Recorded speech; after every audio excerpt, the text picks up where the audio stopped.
गरजा रायगड 7 संवाद या वृत्तवाहिनीत आपलं स्वागत आहे। तर चला पाहूया आजच्या घडामोडी। अर्बन बँक घोटाळ्यातील आरोपीने चमकुगिरी करण्यासाठी मुख्यमंत्र्यांच्या आभाराचा लावला बॅनर। 600 ते 700 कोटी रुपयांच्या पेंट सहकारी अर्बन बँकेच्या घोटाळ्याचा 15 वर्षांनंतरही सुमारे 2 लाख ठेवीदारांना त्यांचे पैसे परत मिळालेले नाहीत।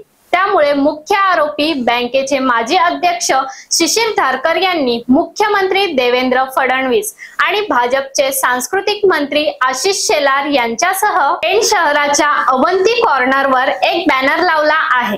प्लास्टर ऑफ पॅरिस गणपती मूर्तीच्या वापरावर मुंबई उच्च न्यायालयाने दिलेल्या स्थगितीबद्दल फडणवीस यांचे आभार मानणारा हा बॅनर आहे।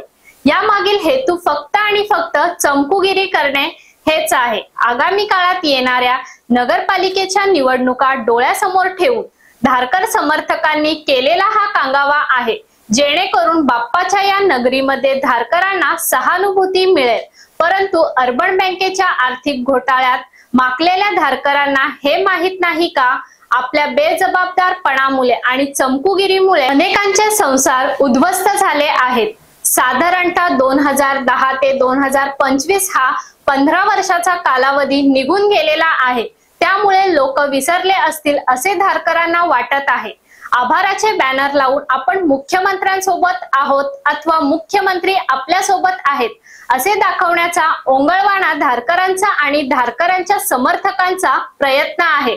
पर ये पब्लिक है, ये सब जानती है असे बॅनर लावून केलेला गुन्हा माफ होणार नाही, हेही तेवढे सत्य आहे।